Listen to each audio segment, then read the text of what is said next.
News nation पर आपका बहुत बहुत स्वागत है। आपके साथ मैं हूं राकेश पांडे। पूर्वांचल के चुनावी मूड को समझने के लिए हम पहुंच चुके हैं गोरखपुर और इस वक्त हमारी मौजूदगी है गोरखनाथ मंदिर परिसर में। करीब 52 एकड़ में फैला है यह भव्य मंदिर परिसर। गुरु गोरक्षनाथ जो कि भगवान शिव के साक्षात अवतार माने जाते हैं, उनकी ये धरती है। लोगों के मन में उनको लेकर अपार श्रद्धा। वक्त के साथ धीरे धीरे ये श्रद्धा मजबूत होती गई और गोरखपुर बन गया सियासत का सबसे बड़ा केंद्र। मुख्यमंत्री योगी आदित्यनाथ गुरु गोरक्षनाथ पीठ के पीठाधीश्वर हैं, सूबे के मुख्यमंत्री भी हैं। लेकिन सवाल सबसे बड़ा यह है कि पिछले 5 सालों में उन्होंने गोरखपुर का कितना विकास किया, उत्तर प्रदेश विकास के रास्ते पर कितना आगे बढ़ा, पूर्वांचल में विकास कितना हुआ, लोगों का मूड क्या है। चुनाव को लेकर मुख्यमंत्री योगी आदित्यनाथ ने पहली बार विधायकी के लिए नॉमिनेशन भी दाखिल कर दिया है। जीत मिलेगी, लेकिन ये जीत कितनी बड़ी होगी ये भी देखना बेहद दिलचस्प रहेगा। चुनावी मुद्दे क्या हैं, गोरखपुर समेत पूर्वांचल के, और साथ ही गोरखपुर के जरिए पूर्वांचल को साधने की कैसे कोशिश हो रही है, ये भी हम लोगों से बातचीत कर उनके चुनावी मूड को समझेंगे। कहने को तो गोरखपुर का गोरखनाथ पीठ पूर्वांचल की सत्ता का अघोषित केंद्र रहा है, लेकिन इस बार पूर्वांचल के इस सांस्कृतिक और सियासी केंद्र से यूपी के ईस्ट फ्रंट की ओर कौन सा मैसेज निकलेगा, क्योंकि बतौर सीएम इस बार योगी आदित्यनाथ पहली बार गोरखपुर की जमीन से ही चुनावी मैदान में उतरने जा रहे हैं। पूर्वांचल को लेकर कहा जाता है कि अगर यहाँ की सियासी नब्ज समझनी हो तो चाय के चौपाल से बेहतर विकल्प कोई नहीं हो सकता, क्योंकि चाय की चुस्की के साथ लोगों की जो सियासी राय निकलती है वो लखनऊ की सियासत सेट करती है। चुनाव का मूड क्या है गोरखपुर में? चुनावी मूड तो एकदम 100% भाजपा आ रही है। कैसे? थोड़ा गाने के माध्यम से। कि विकास देख दिल हुआ दीवाना, सुनो जी फिर से योगी जी को लाना। विकास देख दिल हुआ दीवाना, सुनो जी फिर से योगी जी को लाना। एक बार ध्यान से देखिए पूरे गोरखपुर को, कि जो 5 साल पहले हमने गोरखपुर को देखा था और आप 5 साल के बाद ये गोरखपुर को देखिए क्या है। पहले एक बुढ़िया गोरखपुर था जिसे कहा जाते, बुढ़िया मतलब जर्जर जर्जर को बुढ़िया गोरखपुर था। आज का गोरखपुर देखिए जवान गोरखपुर है। योगी जी की सरकार में जनता खुश है। एक बार फिर से योगी जी को पूर्ण बहुमत की सरकार बनाने जा रही है। पूर्वांचल की भोजपुरी लैंड में बातें सियासी हों या फिर गैर सियासी, इसमें भोजपुरी सुरों का तड़का नहीं लगा तो फिर पूर्वांचल ही क्या। 22 में सीएम बनाना, सुनो जी फिर से योगी जी को लाना। अरे इनके ही आने से जनता आबाद है, तरक्की में यूपी के लगाया 4 चांद है। बाल बच्चों के संग में मुस्कुराना, सुनो जी फिर से योगी जी को लाना। 22 में सीएम बनाना, सुनो जी फिर से योगी जी को लाना। खिलल कमल फूल सबके देखावा, अब बड़े बड़े बात से बहलावा फुसलावा, बहलावा फुसलावा, बड़े बड़े बात से बहलावा फुसलावा। अब मंदिर के मुद्दा कबले चली, अब मंदिर के मुद्दा कबले चली, नारा लगावे गली गली। मंदिर के मुद्दा कबले चली, नारा लगावे गली गली। ओट मांगेले गली गली, नारा लगावे गली गली। गोरखपुर को राजनीतिक पंडित अक्सर जातियों के समीकरण से देखने की कोशिश करते हैं, लेकिन गोरखपुर का मिजाज बताता है कि यहाँ कम से कम पिछले 3 दशक से तो जातियों का कोई भी समीकरण कामयाब नहीं हुआ।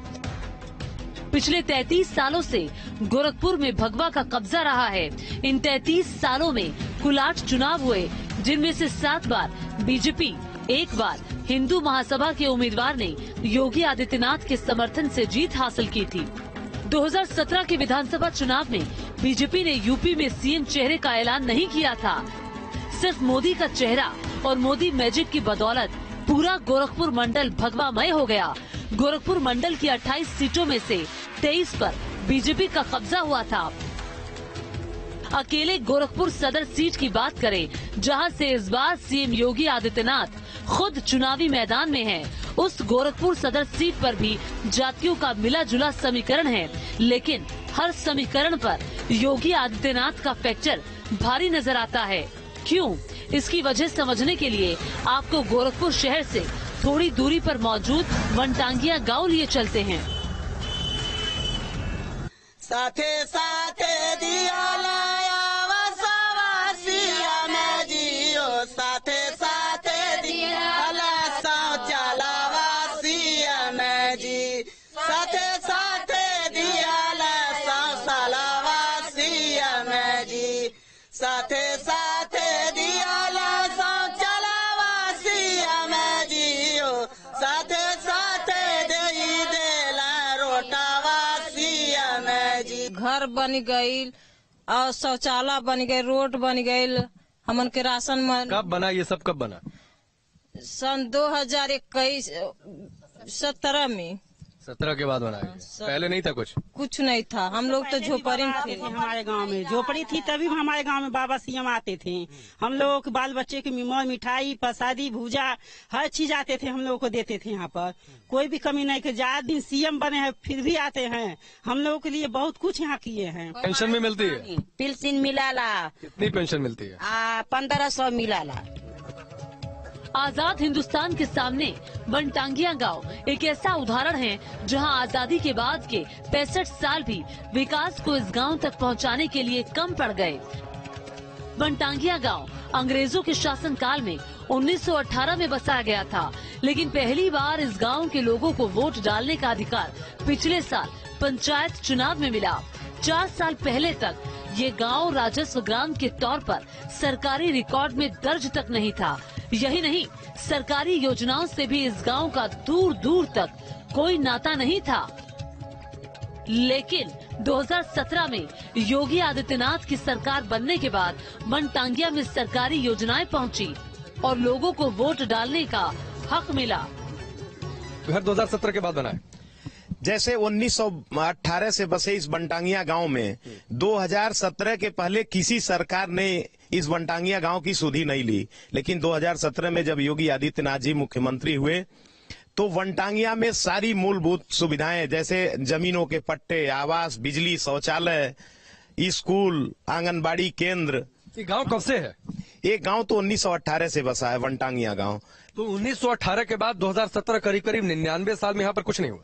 कुछ नहीं, 99 साल में ये समझिए कि ये आजादी के पहले का 100 साल का वनवास था वनटांगिया समुदाय का। वनटांगिया समाज से योगी आदित्यनाथ के जुड़ाव का अंदाजा आप इसी बात से लगा सकते हैं कि पिछले 13 सालों से योगी आदित्यनाथ लगातार इस समाज के साथ दिवाली का त्योहार मनाते रहे हैं और ये सिलसिला उनके सीएम बनने के बाद भी नहीं टूटा। 2017 में राजस्व गांव घोषित उत्तर प्रदेश के मुख्यमंत्री योगी आदित्यनाथ जी के द्वारा ग्राम पंचायत का चुनाव होता है। हम लोग ग्राम पंचायत का चुनाव पहली बार यहाँ हुआ है। विधानसभा का पहली बार हमारे जंगल 3 कोने नंबर 3 में पोलिंग बूथ बना हुआ है।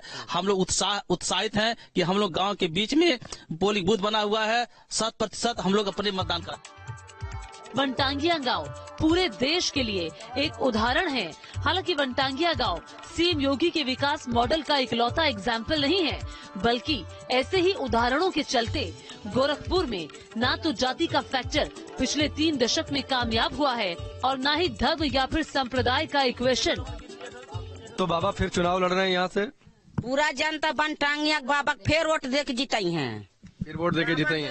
हाँ, बाबा का देश बा, बाबा पर ध्यान बा सब जनता का। अब हम लोग के वन में डर नहीं लगता है, क्योंकि यहाँ पर मुख्यमंत्री बिजली दे दिए हैं। 24 घंटा यहाँ पे लाइन रहती है, तो कैसे हम लोग को डर लगेगा?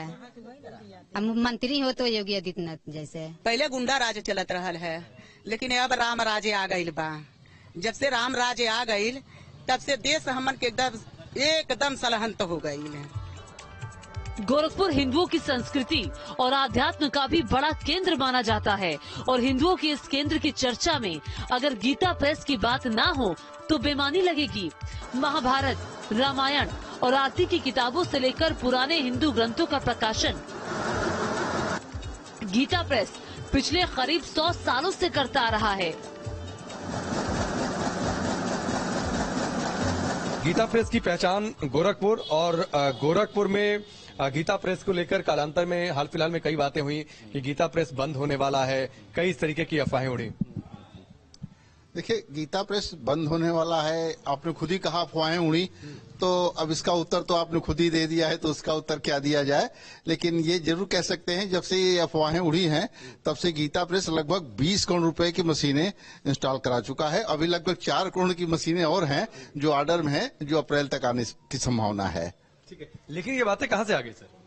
ये बातें किसी लगता है सोचे समझे षड्यंत्र के थ्रू जो है हर जगह प्रसारित हुई हैं, लेकिन इसका एक तरह से उल्टा असर हुआ है। लोगों में जागरूकता ज्यादा आई है और लोगों में गीता प्रेस का प्रचार ज्यादा हुआ है और हम लोग ये मानते हैं। और इसके बाद हमारी सेल और ज्यादा बढ़ी है।